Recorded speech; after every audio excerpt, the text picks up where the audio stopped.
wanted to just say is I wanted to thank you all for registering and joining and listening to this topic. I really feel like this shows me that there's so much interest in this topic of intermittent fasting. And it really shows me that all of you ladies are excited to continue learning about how to continue to be healthy or be healthier and to do what we can to increase our longevity and help with our weight loss too. So thank you for joining. There was actually close to 50 women who signed up and registered for this masterclass. So I'm excited that there's so much interest. So another thing that I wanted to also say before we get rolling with the slides is that every one of us is so unique and individual. And when we start to talk about weight loss and all the different things out there that is available to us to try for weight loss, there's so much out there and everyone is so different. So what works for me might not work for you, or what works for you might not work for me. So the important thing that I want you to take away from this presentation is that there's many different things to try, but I want it to be something that works for you and your body. You should always feel good in the way that you're eating, hopefully all real food. But be open to try things and see what works and what doesn't. And at the end of this presentation, I'm hoping that you walk away with a couple actionable steps that you can actually start putting intermittent fasting in your life tomorrow if you wanted to try it. So there's no magic pill, there's no magic tool for weight loss for everybody. It's so individual, but definitely things that out there to try and see what is best for you. Okay. So I used to think that intermittent fasting was a fad diet. When I had first heard about it years ago, I really thought it was like a keto or just like another new diet out there until I was exposed to several different endocrinologists that actually love to use intermittent fasting to help regulate insulin levels. And they oftentimes will recommend it for pre-diabetics or diabetes type 2 patients to help regulate their insulin and glucose levels. And then surprisingly and greatly, we're seeing great results with weight loss with all the different regulation and hormones that we see with intermittent fasting, which we'll get into. Okay. So the research I've been really excited about is the intermittent fasting research, especially for perimenopause and menopausal women, that this tool of intermittent fasting seems to be even more beneficial in this time frame because of all the different hormone fluctuations that causes changes and rises in our insulin and cortisol. So we tend to see even more benefits of intermittent fasting when we're trying to lose excess fat and excess weight.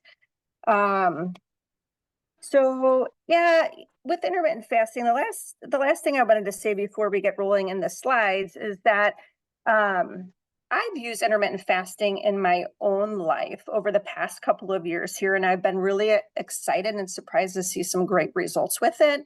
And I have even dug into using it and syncing it with my cycles. I still have periods, so I'm perimenopausal. So I definitely would like to touch upon, if you're still having cycles, the safest way to use intermittent fasting according to your cycles. But if you're postmenopausal, you really don't have to worry about that. So you could use intermittent fasting daily if you wanted to. So I've seen so many successes with it through the years with women and men who have tried it. Both men and women can use intermittent fasting.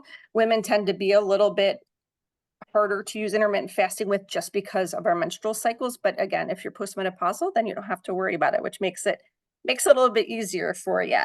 So let's get going here. So let's see here, my screen. I'm just going to see if I can move it over here a little bit. Let's try that. Okay, so one of the most powerful ways to balance our insulin and stabilize our hormones is actually intermittent fasting. Okay. So when we think of intermittent fasting, I think that we're all so used to having all of this abundance of food around us, and we're used to eating breakfast, lunch, dinner, a couple snacks in there. And I was surprised to realize that there have been no research studies that actually have recommended that we need to eat breakfast, lunch, dinner, and snacks. That this is just the way in our American culture, this is just the way that we're used to eating. So, but this actually has not been proven that it's the healthiest way to eat. I definitely was always one that I thought breakfast is the most important meal of the day. We all have to eat breakfast. I preached that for years. Come to find out that's really not necessarily true, at least when we're looking at this midlife years for us women. Okay. And so our bodies really are set up as humans. We're not really set up to truly be eating all day long like we're used to. And intermittent fasting may actually be a little bit more natural for our bodies. So if you think back to cavewoman days, okay, so before we backtrack that long in the past, think about just even over the last 100 to 150 years, that's really been the time that all this processed food really has taken off, that we have refrigerators, that we have foods everywhere in our grocery stores that are processed. And really it was in the 1970s that we really started to see this spike of overweight, obesity, and morbid obesity. And it's because of the processed foods in our diet. So if we think back to the cave women days, which actually isn't as long ago as we'd like to think, but those women, they would wake up in a cave, they were living in their huts, and they would naturally be fasting for hours and hours while they hunted and gathered berries or nuts or vegetables and plants that they would eat. So, and even during the winter, oftentimes when there wasn't as much abundance of food, they would go days and days of fasting, right? And so during this time, so if you think about a cave woman, like really scavenging for food and hunting for food, she would have limited resources. And during that time, her blood sugar would just drop because she wasn't eating all the time. Okay. And so when your blood sugars drop, so does your insulin, which is a good thing. Okay. So and then what happens with the cycle? So when you are not eating and your sugar level is low and your insulin level is low, that actually allows our body to tap into our liver, and our liver would start to make ketones. Okay. And ketones are an amazing source of fuel and energy. And what ketones typically do, they actually give us more energy. They make our mind more clear and focused, and that actually decreases a lot of inflammation in our joints. And the reason why this happened, at least in the cavewoman days, is so it gave our ancestors just lots more energy and feel like they can just run and gather food and survive. So she was living off of, her body was fueling, instead of glucose, was using ketones as its main fuel source. Okay. So if we keep talking about ketones and how insulin works here, so every time we eat any kind of food, our glucose levels go up a little bit, even if we're not diabetic. Okay. Our glucose levels go up a little bit, and that actually causes our pancreas to produce more insulin. So the more we eat, the more insulin we make. Okay. But eventually the cells in our body can't keep up with all this extra insulin that's hanging around. And our bodies become more insulin resistant, if you've ever heard that term being used. And what happens during perimenopause and menopause, as estrogen and progesterone levels are starting to decline, then our insulin levels and cortisol levels actually start to go up. So in this midlife time, we tend to kind of favor that insulin resistance side anyway, just because of the dipping estrogen and progesterone levels. So if we look at intermittent fasting as a whole, fasting in general just means you're not eating. We all fast when we sleep. So we're all already doing fasting to a certain degree, okay? But what intermittent fasting does, it actually takes that window of fasting and just prolongs it a little bit further. Okay, so let's dive in now to the benefits that you can see with your body internally when you fast. Okay, so with the insulin, as we're talking about insulin, if we keep eating, our insulin levels just keep climbing, and what that does to our bodies is we store our weight. And especially around perimenopause and menopause, we tend to store it in our midsection around our belly and our gut. And that kind of fat is the worst fat we can have on our body, which is called visceral fat.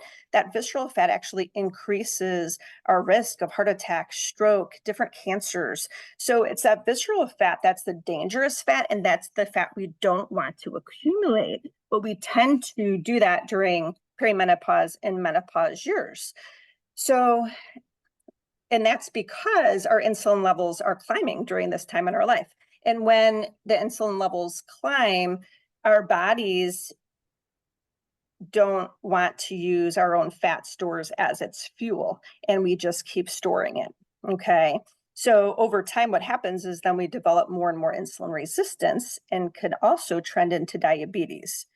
So if we use insulin, or if we use intermittent fasting, that actually helps to lower the insulin levels, and that allows our body to tap into our fat stores and use the fat stores as energy and fuel, and we're allowed and able to shed that excess fat that we've tended to store.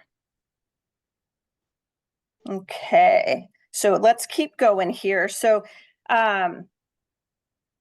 so when we talk about insulin and insulin resistance, which I have touched upon, that if we keep eating, then our glucose is spiking, our insulin is rising. But when we're eating less frequently, then our blood sugar and our insulin is actually dropping. And that is helping to prevent type 2 diabetes and helps to decrease our insulin sensitivity. Okay. And actually, as type 2 diabetics, you should definitely always talk with your medical provider before you consider doing any insulin or any intermittent fasting. But some people with prediabetes or type 2 diabetes can actually see huge improvements in their blood glucose. And actually, I've seen women reverse their prediabetes and diabetes using insulin, using intermittent fasting as a tool to aid in their weight loss.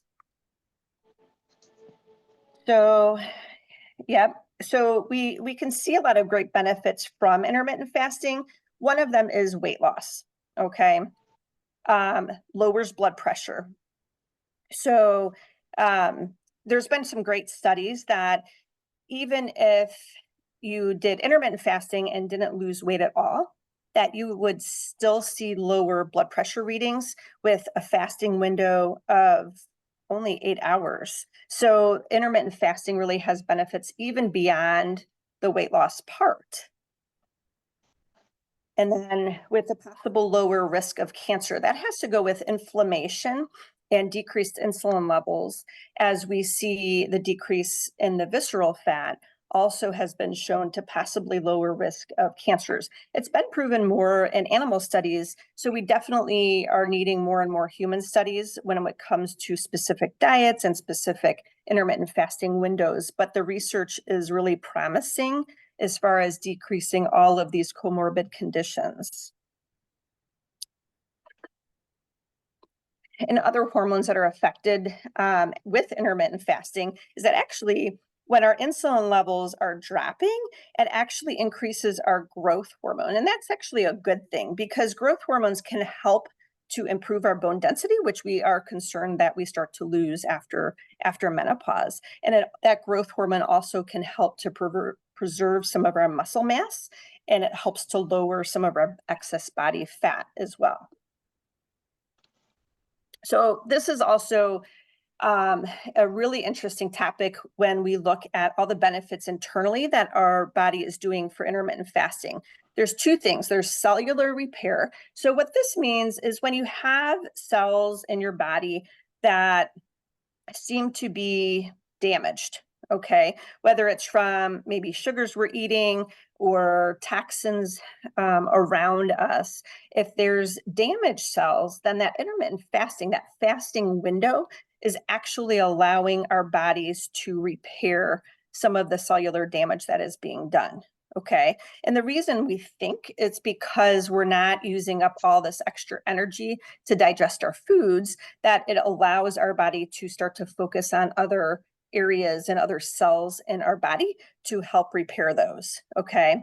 This next topic, autophagy, I love this word, but I love the fact that our body is doing so many amazing things internally to help repair our cells. And so autophagy, what this term means is basically cleaning up all the garbage cells. So I mentioned the cells that were starting to get a little bit damaged, but sometimes the cells are damaged beyond repair. And our body needs to get rid of those cells. Otherwise, they accumulate and they start to cause disease. So during that fasting mode, that is when our body taps into this process called autophagy and actually takes our garbage cells, I call them, and is able to get rid of them and eliminate them. So another great benefit here of intermittent fasting is autophagy. Okay, so reduced inflammation. So a big part of why intermittent fasting works so well is because we're reducing inflammation. Again, through midlife, perimenopause, and menopause, because of that excess cortisol and insulin in our bodies, we have all of this extra inflammation. And that also plays a role into why we tend to gain weight a little easier during midlife as well. And we're also finding, it's been pretty amazing, the science with all of these diseases like diabetes, Alzheimer's, Crohn's, asthma, heart disease, different cancers. We're now seeing these links with inflammation that seems to be one of the links that could be contributing to these diseases. I don't know how many of you guys have heard that Alzheimer's is actually starting to be coined as type 3 diabetes. So that's been a very eye-opening, at least in my world, to understand that a lot of the dementia and Alzheimer's that we're starting to see more and more of in aging women and men, a lot of the same risk factors that that causes diabetes and heart disease is what is causing dementia as well. So if we can work on eating real food and healthy food that is made for us and pair that with some intermittent fasting, that really helps to decrease our inflammation and decrease all these other diseases that we commonly see with aging, especially in those postmenopausal years too. Okay. So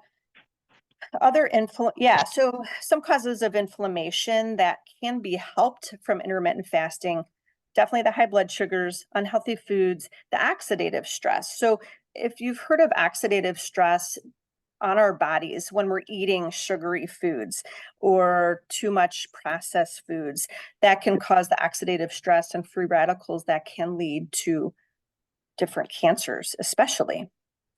So lots of benefits here. I love talking about intermittent fasting because of all the amazing healing properties that internally our body is doing. Okay. So this enhanced brain health kind of goes back to that dementia talk here, but also surprisingly, some of like Parkinson's, there's other neurological diseases that intermittent fasting has been shown to help prevent stroke. Okay, so stroke, heart attack, but as far as brain health would be stroke, Alzheimer's, Parkinson's, that intermittent fasting can help prevent that. Okay. also with intermittent fasting, I know so many women, and the studies behind it do show that most most people feel like they can focus, that they don't have as much brain fog when they are in that fasting mode. So that definitely can help with our brain health too. So, as we look and talk about healthy weight and trying to eat and exercise and do all the right things to increase our health, the reason we're doing this is to increase our longevity. So, we really want to have the years that we have alive. We want to be living in a life as healthy as we can for as long as we can, right? So a lot of the research now is really showing some great studies, especially around whole food plant-based diet, which is basically eating real food and trying to take a little step back from meat. But the way that the blue zones, if you guys have ever heard about blue zones, those are areas in around the globe and around the world that these cultures are living the longest. They are living to 100 easily. And this older generation is an active part in the community. They're also gardening, they're moving, they're helping, they're still grocery shopping, cooking. So they're still very active even to the age of 100. And it all stems into whole food plant-based diet really has been shown through lifestyle medicine and through these blue zone studies that this seems to be the healthiest way to eat to increase that longevity.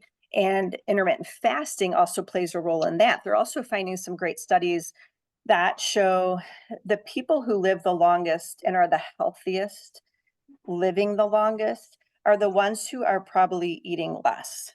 So, and I'm not saying to just stop eating and fast all the time. Like that by far is not what I mean, but our bodies weren't made to eat as much as we are eating all day long. And so they find that eating less has been shown to also increase our longevity too, which I think has been a pretty remarkable research there. Yeah, so other benefits that we talk about with intermittent fasting is more free time. So if you're eating less often through the day, then it does open up your day for less cleaning of the dishes, less preparing foods, that you can use that time that you're not sitting down for maybe one meal during your day. It gives you more time for other things. Okay, I've liked that part of it too. That has been nice. And so, surprisingly, which you may find if you haven't started to play around with intermittent fasting yet, you might feel like, oh my gosh, how am I going to not eat for 16 hours? Or how am I going to not eat breakfast, right? Like that was me. I really wanted to just eat breakfast every day for the rest of my life because I felt like that's what we all had to do. So when I started playing around with intermittent fasting, I was very surprised how easily, after a few days of working on intermittent fasting and starting to eat at, say, noon and using a window between noon and 8 to eat, that I was not hungry and I did not miss my breakfast like I thought I would. There was a little adjustment for a few days, which we'll talk about, but um, the reason for that is when your body is fasting in these longer periods, then our body is able to tap into our fat stores as energy. And then it causes ketones, and that actually decreases our appetite. So most people, most humans, most women will say that they're just not as hungry when they are fasting, okay? Because also we have that lower glucose, not hypoglycemia, we would just have a lower glucose level, which again causes the insulin to drop. So that's not triggering our hunger either. So that less hunger, we're not as hungry, we don't get as many snacks in, so we're just getting less calories a day. That also helps with the weight loss part, okay? One thing I found too with a lot of women who have played around with intermittent fasting and also make that as their lifestyle, they tend to just enjoy real food meals more. I feel like their hunger cues, they start to understand their emotional hunger cues versus physical hunger cues, and can really tap into sitting down to a well-balanced, healthy meal.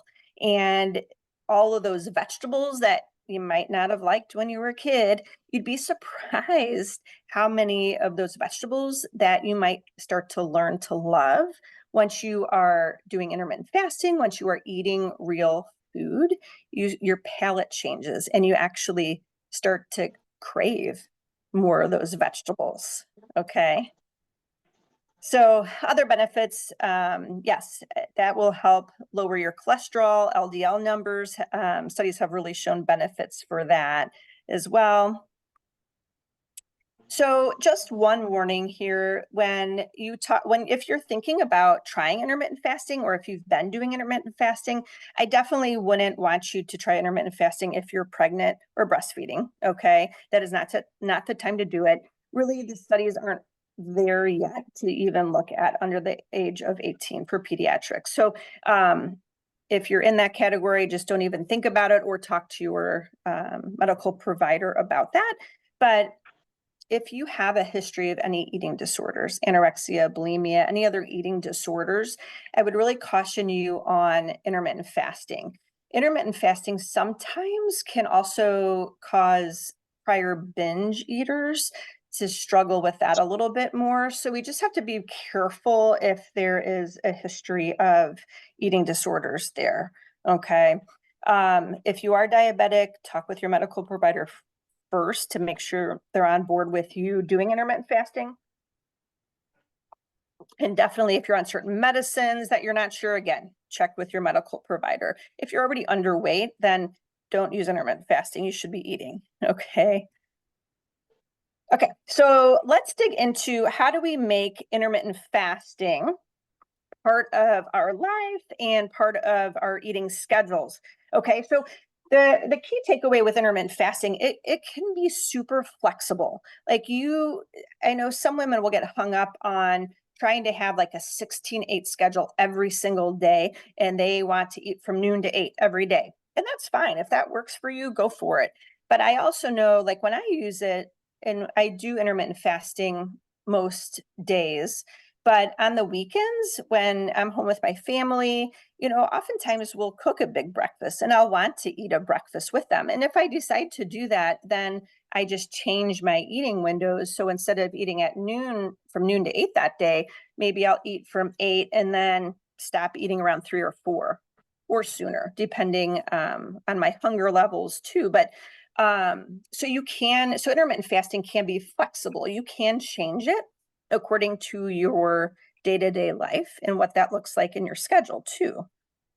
So we want to make this easy. We want to make this fit into your lifestyle. Okay.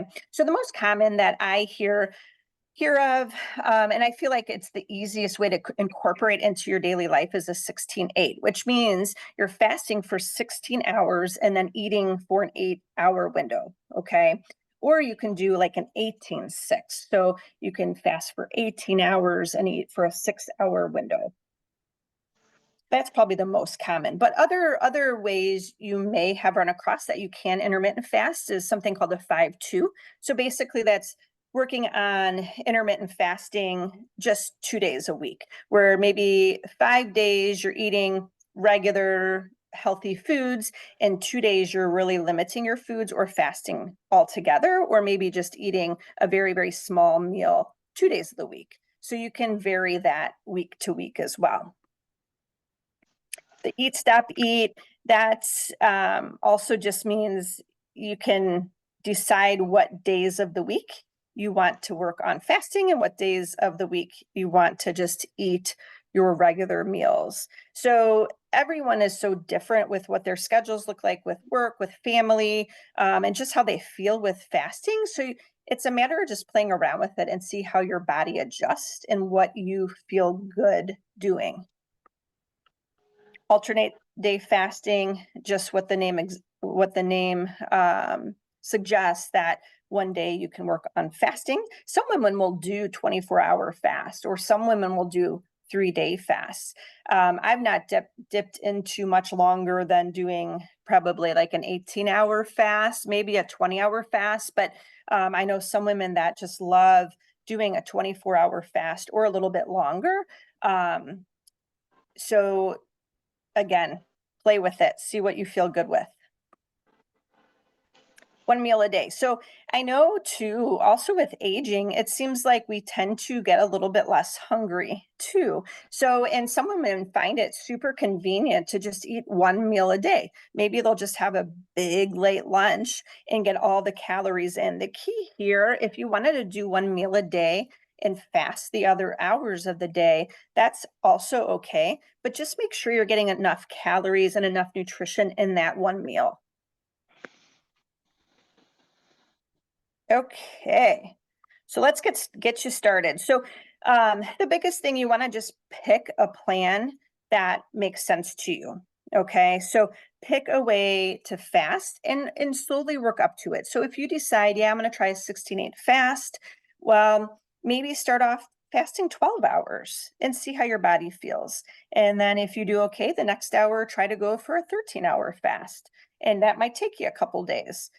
Some women feel just really overly hungry or kind of lightheaded feeling, or even a little irritable for a couple of days as their body is working on tapping into those fat stores and starting to tap into the ketones. So give yourself a good few days of trying intermittent fasting. But if you wanted to just take the reins and say, yes, I'm going to do intermittent fasting, try it for a good 2 to 3 weeks, kind of like an experiment. Look at it like an experiment to see how your body is going to adjust, and you don't have to be perfect with it, right? Try it most days just to see how you feel. So yeah, set an easy goal. If you wanted to try it just like 1 day a week and see what happened, or 2 days a week, okay? You don't have to start off all gung-ho either. And pick in that 8-hour eating window can be any time that is convenient for your schedule. You decide what 8 hours of your day, if you're going to follow the 16-8, that you follow to eat. Okay. Also, when you're working on eating healthy and losing weight, you want to set up your environment around you with the least amount of temptations, right? So if I have my kitchen just full of cake and donuts that are sitting in front of me every day, well, guess what? I'm going to want that. It's right in front of me. So the best thing is clear out your fridge, clear out your pantry, take inventory, take stock, but get all the junk out, because if it's there, you're going to eat it. And when you're working on intermittent fasting, when you are eating, this doesn't also give you like a green light to just eat whatever you want and all the junk food you want in that 8-hour feeding window. Like, you still want to eat healthy. You still want to eat real food to make this all work together with decreasing inflammation and to get that full benefits of intermittent fasting. Okay, and fill up on healthy foods first. So there's some good research with talks about what foods you should eat in what order to help with weight loss and to help with managing our glucose levels and insulin levels. So our moms, we're all right, ladies, we should absolutely be eating our vegetables first. So when you look at your plate, always fill up with all the vegetables you can eat first. So eat all those veggies. Then you want to turn to the healthy fats and proteins, okay? But save any of the carbs, the starchier foods. That should be just a smaller portion of your plate, but always eat that last. And the reason for that is, with that increased fiber in our vegetables, it actually kind of puts like a netting or like a coating around the rest of the food, so it gets through our system a little bit better. That's why fiber is so important in our diet, to help manage our weight as well. But eat those veggies first, fill up on those first.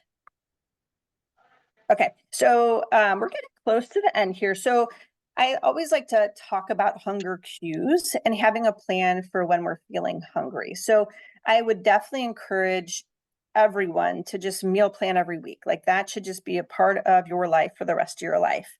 So that helps us plan So and it helps us to avoid something called decision fatigue. So like in the middle of the week when we've had long weeks and we're taking care of everybody, and all of a sudden it's dinner time and we think, oh my gosh, what's for dinner?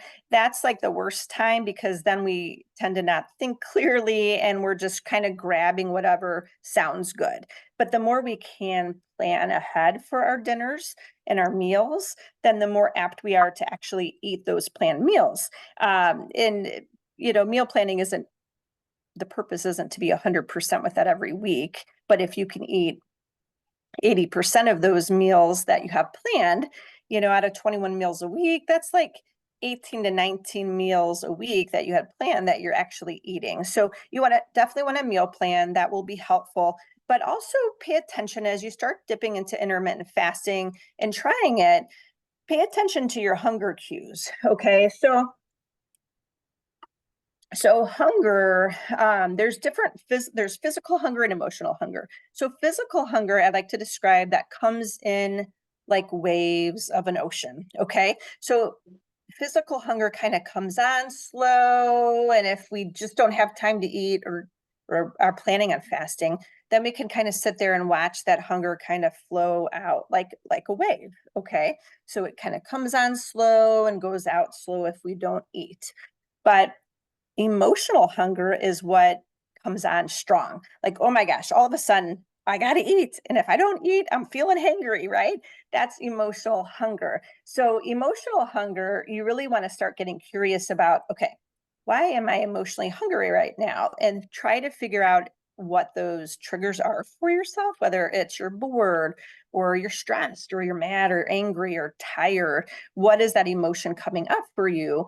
So there's different cues. So just be aware of that as you are working on intermittent fasting. As you start to feel hungry, kind of observe it from the outside a little bit and try to get curious about, am I truly physically hungry or emotionally hungry? And if you're physically hungry and just need to eat, then eat, right? I don't want you to starve either, but be aware, because a lot of times it's emotional hunger that we confuse as physical hunger. So be aware of that.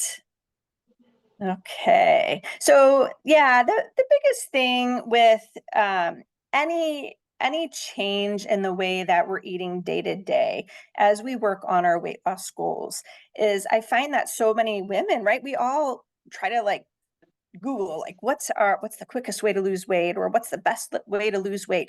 And then we're flooded with all this false information, but we also are flooded with like tons of information, right? There's so much out there. How do we even decide what to go with? The important thing here is just pick something that you are willing to try to improve your health and to continue losing weight or managing your weight. Just pick something and go with it and try it, right? Again, think of it as an experiment. Give it a month or two, give it a try, and just pick something, decide, and just run with it and see how you do. But remember, eat real food. If it's grown from the ground, that's what I want you eating. So I encourage you ladies, if you haven't tried intermittent fasting, this is the time to try it. Let me know what you think. Start gradually. You don't have to start all at once either.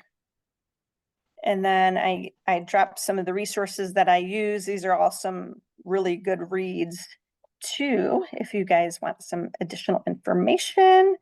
And then just a reminder that I'm not giving you medical advice, that I'm here as a health coach, but also if you are planning on intermittent fasting and have some health problems or on medications, I would definitely encourage you to talk with your medical provider first. Okay, ladies. So what can I answer? What did you guys think? Tell me, does anyone want to chime in with any questions or comments about intermittent fasting? I know some of you ladies have been doing intermittent fasting. Would anyone like to share their experiences with intermittent fasting? I probably share, should. Nicole. It's Darcy, as I say, either way. Karen, go for it. Okay. Well, I've been doing it for at least 6 years. I had read that your body really doesn't finish putting the food away that you've eaten for 12 hours after you've finished eating. And that's why you should start with a 12-hour fast. And if you want to lose weight, then you want to increase that. So I've been doing it 12 to 14 hours for about 6 years, and I've lost 30 pounds. So it works quite well for me. And I really don't feel that overly hungry either. I started out, when I first started doing it, I always would stop eating at 6 o'clock every day in the evening. I would never eat dinner later than that. But when you go to different activities and things, you sometimes do have to have late meals. So if I had a late meal, then I had a much later breakfast the next day. And it worked really well. And I've had a lot of the benefits that you mentioned intermittent fasting gives you. My sister has had high inflammation levels, and there's a C-reactive protein test that her doctor gave her, and it was real high. So I asked my doctor about 4 years ago to give me that same test, and my inflammation is extremely low. My cholesterol is low, but my good cholesterol is really high, and my bad cholesterol is low. My blood pressure is always good. I take no prescriptions of any kind. I do take a lot of supplements, and I try to eat real food almost all the time. Which is amazing, Karen. Thank you for sharing your story with intermittent fasting. I'm so proud of you that you've lost 30 pounds and you've seen some great results with intermittent fasting yourself. I love to hear that. And you're right, the benefits with fasting typically do start after 12 hours. Yep, you're exactly right. So if you wanted to just start somewhere, start with 12 hours and shoot for that mark. Yeah, I recommend you try it. good, It's good, worthwhile. good. I love it. I love it. Darcy, go ahead. You were about ready to say something too. Yeah, so I tried it. I've been intermittent fasting now since probably the middle of September, I guess. I do 16 to 18 hours. I can get up to 18 hours now fasting. I think the hardest thing for me is it's not hard. The first week was probably hard. I had to convince myself that when my stomach started growling about that 14-hour mark, that I really wasn't going to die in 2 hours. I really was okay to wait a couple more hours to eat. I would just drink some water and go about, get up and walk or do something else. And I really have been fine. Most days I do just fine. I think what I did really well the first 4 months. The last month or so, I've struggled a little bit with going back to still eating within that window, but I've added more junk within that window rather than what I was doing before. Before I was eating far more clean than what I am now. But I have told myself that that's my goal in these next couple weeks is to get back to eating a little bit more clean than I have been. I kept the weight off. I'm not gaining any more weight. I'm down 17 pounds. And so I'm staying right there. I haven't gained anything back. So that was kind of my thing. Oh, I'm not gaining weight. I can continue to eat the junk, but that's really not how it's supposed to work. So I just need to do better with that. So, but it is not difficult. I do wish that I would have measured myself.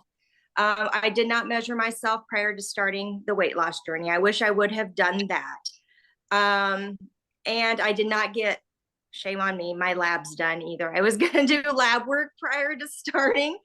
And I didn't do that either. So I really I'll have to compare this year when I get labs done to see where they were 2 years ago. But those are the two things I wish I would have done prior to starting, all of this. But I know I want it for healthier me. I don't have any underlying medical conditions. I don't take any prescription medications or anything like that. But I just wanted to better me for many years down the road for, my family. So that's the reason that I did it. So. That's awesome. That's awesome. Good. And Darcy, you're getting a couple messages. I don't know if you guys can see them on your screen from Mrs. M. She was saying that's fantastic. Great job. Oh, there's Mrs. M. Now I see your name. Becky. Hello, Becky. Yes. So great job. And I did want to comment, Darcy, I liked how you said like you felt the grumbling in your stomach and you're like, okay, I'm not going to die here. But one thing I wanted to comment on, because I've had a lot of women ask me, and they're concerned about so some women will just feel real sensitive, like their blood sugar is dropping, like if they're late to a meal or miss a meal. And then it literally can make you feel tired and like you just feel like you need to eat. Sometimes you can feel kind of lightheaded. And what I tell women is that having true hypoglycemia where where your blood sugar is truly dropping less than 70 and getting so low that you're going to pass out, true hypoglycemia is super rare. Like that really does not happen. Now again, if you're diabetic, that's a different ball game there. I'm not talking about women who are diabetic, but for non-diabetic women, true hypoglycemia is very rare. So you may be more sensitive to your blood sugar normal fluctuations, but after a few days of working on intermittent fasting, if you do feel like your blood sugar is dropping a little bit, hang in there. After a few days, that tends to level off and you don't feel that blood sugar fluctuation. What else? Any other questions or comments? I'll go. Can you Hey, hear me Chris. okay? Yeah, I have my headphones on, so I just want to make sure you guys could hear me. we can. I've been doing the intermittent fasting since I started with Nicole in July, and I absolutely just love it. All my close friends and family have all been very understanding about it. Like we'll have our workout class in the morning and they'll be like, "Oh, Chris, you're ready to eat at 11. You want to go for brunch?" And it works out. Like they've all been very accepting of it. My husband's been super accepting of it. Nobody like pressures me. Well, you should eat breakfast. I'm just not ready yet. Some days I'm just not ready to eat until after 11. But I actually needed to see my endocrinologist in December. And he's like, just keep doing what you're doing. All my thyroid numbers were perfect. So losing the weight and the intermittent fasting, I truly believe was a big part of it.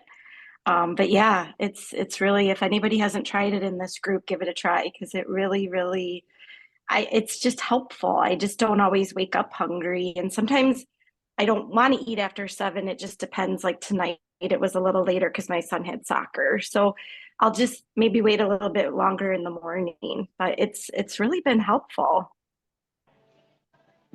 Good. Yeah, Chris, thanks for sharing. I know that you've enjoyed intermittent fasting. So yeah, thanks for sharing. Anyone else? Gut health, intermittent fasting has really been helpful with any gut health struggles too, just to kind of rest our guts. That's another good benefit. Yeah, what else? Any other questions, ladies?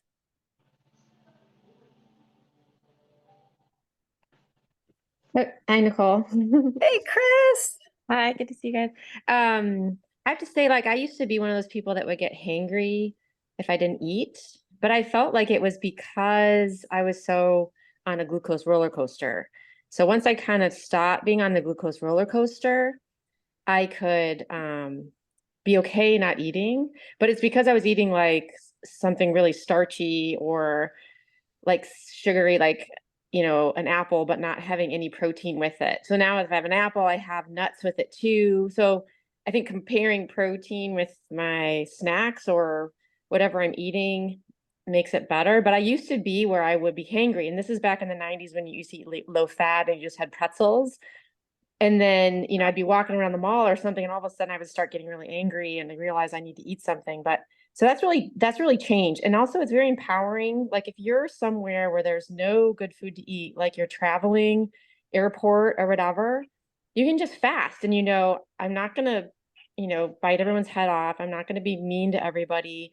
And also I don't have to eat the junk. Like it's empowering because I used to feel like I just have to eat something because I'm going to not feel well or I'm going to be really hangry, but it's kind of empowering to not feel like you have to eat whatever's in front of you. Like it's not something you want to eat anyway. It's not good for you. So that's good. But I've also felt like, because I've, digestive issues, like what you're saying, it's like you have to give your digestion a rest. So those windows is when the repair is happening. And so if you don't have those windows, but my sleep is way better if I stop eating at least 3 hours before I go to sleep. So I think, I mean, even just the sleep benefits alone are really magnificent. So I don't know, I just wanted to kind of share those. I don't do intermittent fasting on any kind of like regimented way, but I think if you naturally don't eat 3 hours before you go to bed and you don't eat breakfast right in the morning, I'm probably, on a pretty good intermittent fasting schedule. But also days when I like really heavy exercise or certain things, I definitely just kind of follow, what my body needs at that day, because I might need just more if I'm just doing a lot more that day, or when you're just relaxing, or different points in your cycle or something like that, just kind of listening to your body and not feeling like, oh, I have to be on this regimen today, so I have to do this. It's your body needs different things at different times of the month and different days. So but thanks, Nicole. This was really helpful. Good.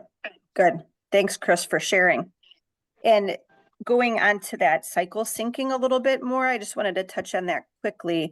So if you are still having cycles, even if they're getting irregular or there's no pattern to them, you still want to touch into your hormonal signals and cues, because you really don't want to push your fasting windows that week before your period.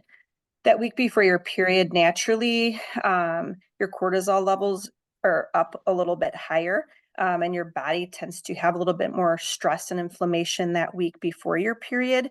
That's when you want to kind of tone down your exercise, listen to your body. But usually we're a little bit more sluggish and tired. And that's also when we don't want to push our fasting windows too much, because that can also raise our cortisol levels even higher and make our bodies more stressed. So if you are doing intermittent fasting through your menstrual cycles, your body tends to handle longer fasting windows that first 14 days of your cycle, 14 to 21 days of your cycle. But that last week, that week prior to your period, that's when you want to eat a little bit more healthy carbs. That's when you want to be gentler with your workouts.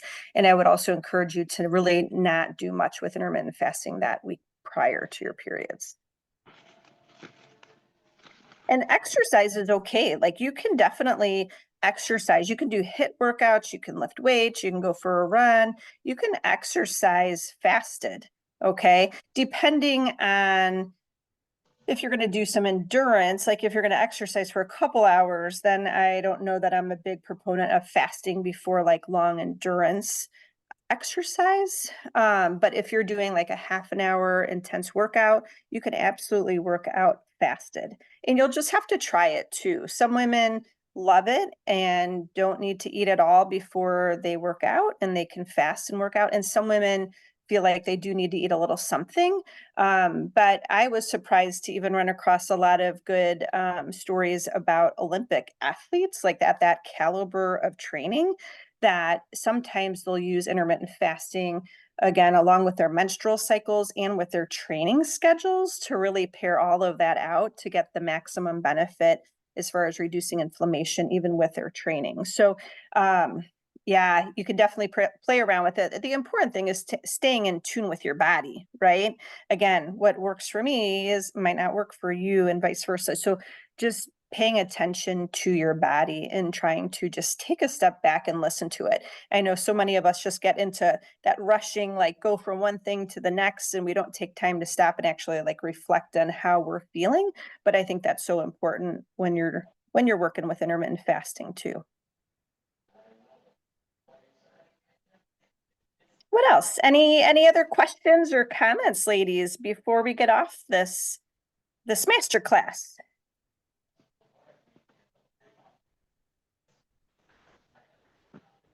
No, we're good. No last minute words.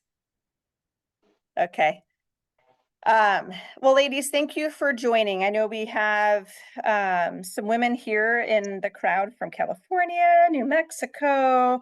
I don't know a couple of the initials. So, but so I love talking about anything related to weight loss, especially during midlife. It's such a changing time, a changing season in our life, and we do need to eat to fuel our body's changing needs, especially to balance the insulin and the glucose levels. We need to bring that inflammation down, but focus on eating real foods and try intermittent fasting. I would love to hear feedback and stories. Share them with me. Let me know how your intermittent fasting journey is going, okay? But thanks so much for joining. And one quick update I wanted to let you guys know. I'm excited. I'm getting ready to run a 21-day meal prep challenge that will start February 5th. And it's actually really cool. I'm not really sure why I'm calling it a challenge, because I am basically just giving you the meal plan for the 21 days and the recipes and the grocery list, and saying, here, this is what you do. All you have to do is grocery shop and cook. And so just be on the lookout for some emails and some registration links for that, because that's an exciting challenge and it's going to be very easy to follow too. So just look out for that. Okay, ladies, it was a great night. Thanks for joining, and have a great rest of your week. Thank you. Bye-bye. Bye.